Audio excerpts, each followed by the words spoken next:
Yes, I had I had a great time watching The Irregulars. It's such a fascinating take on, a supernatural story and Victorian story, and of course, Sherlock characters. You all did great. What was your experience with Sherlock in general, and then what research did you have to do into the concept of the Irregulars when you first started? You want to start that, yeah? I actually didn't have that much knowledge about the Sherlock Holmes world before we started. I knew who he was, and I think it's kind of ingrained in our culture to be aware of that world. But I hadn't really ever read the books or watched any of the series of the movies. So I came to it quite fresh and knowing very little. And I think when we got given the scripts, it just felt like something entirely new. And I think what was really fascinating was that we see this very iconic world through the eyes of this young street gang. And what I love about it is that these aren't your typical heroes. They don't have like magical superpowers. They can't fly or anything. Jesse has something going on that I don't want to tell you about, but watch it and you'll find out. But I love that they are quite real people. And at times they question what's going on. They go, hang on, when all this supernatural stuff goes in, what the hell are we doing? Maybe we shouldn't be walking towards this. Maybe we shouldn't run towards the danger. Maybe we should just go home and have a cup of tea, which I really like because I think it really roots us and grounds us in a very real world. Love that. Darci? I did have an awareness of Sherlock Holmes. I was a bit of a fan of it before reading for the show, and I really enjoyed Benedict Cumberbatch's and Martin Freeman's kind of chemistry, and their kind of, that was a modern take on it, I think. And I think our show is completely different to anything that's ever gone before it. And I think that's something that really drew me towards the project, was that it was so fresh and new. And even the way the characters speak to each other, it is set in Victorian London, but the language is very urban and kind of young. And I really loved that. And I loved as well getting onto set, even seeing the costumes, the way that they were designed and the silhouettes. Edward Gibbon, who designed them, was incredible, and he pulled out these really lovely textures and colors, and it does make it really vibrant to watch on screen. So I really hope people can kind of accept this new world of Sherlock and this new set of characters and enjoy watching. Yeah, definitely. I mean, when I first started it, I was like, what's happening? And then by the end of it, you're just immediately sucked in by the end of the first episode. But speaking of what's happening, Harrison, Leo is comes from a very different element than the Irregulars, and even than any Sherlock story that one has read.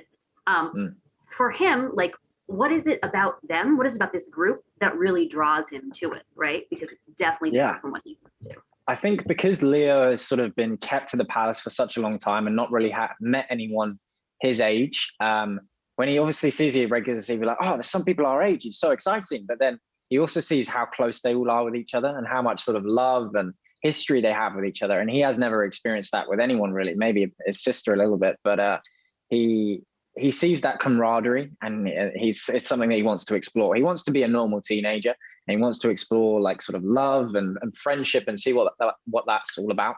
And as soon as he encounters them, that's where he wants to spend all of his time. I don't think he realizes how dark and sinister it's going to get, but maybe that's maybe he just thinks that's what London's like, and he's like, oh, this is just normal day. That's so true. Normal day today. Right? He's like, oh, that's what we're ruling over. That makes sense. Yeah. Oh, this is just, maybe I should have stayed at home. Yeah. Now, ladies, speaking of that camaraderie, of course, you two are sisters, and Thaddea is more like the mothering type in the relationship, not just with Jesse, but with the whole group. And Jesse, as previously was, we have this potential spoiler that there's something going on with you, right? You're powerful, but that power brings pain as well. So how do you guys manage your relationship to the Irregulars and to each other? I think from the moment we met, it kind of felt like I'd known Darci forever. And we just got on so well, and we spent a lot of time together at work, of course, but also outside of it as well. I mean, Darci lives in Liverpool, which is where we were shooting. So I was staying away from home, and her family was just so welcoming and so warm. And we spent a lot of time at your house, just mostly just like lying on the sofa being like, I'm really tired. But just having that time together just to relax was really lovely. And then I think the relationship on screen, Tom Bidwell, our writer and our creator, has just written that so beautifully. in the way it's the little things that they say to each other. We have little callbacks to what they used to do as kids. I think he's just built it so beautifully, and we didn't actually have to do a lot of work to tap into that because it's all there.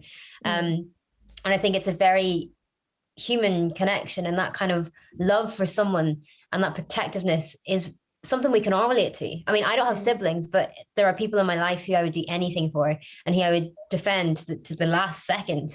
And I think everyone has people like that. Yeah, I think B and Jesse's relationship is really special, and they clearly have a really deep and strong connection. And I think, as Thaddea was saying, it's the little things, it's the little details, like they have a little bit of an argument. Jesse says something maybe a little bit too sassily or something, and by the next moment, it's kind of all forgotten about. And that is really about what being sisters is about. And as Thaddea said, Tom created that so well in the script, and it was a joy to play.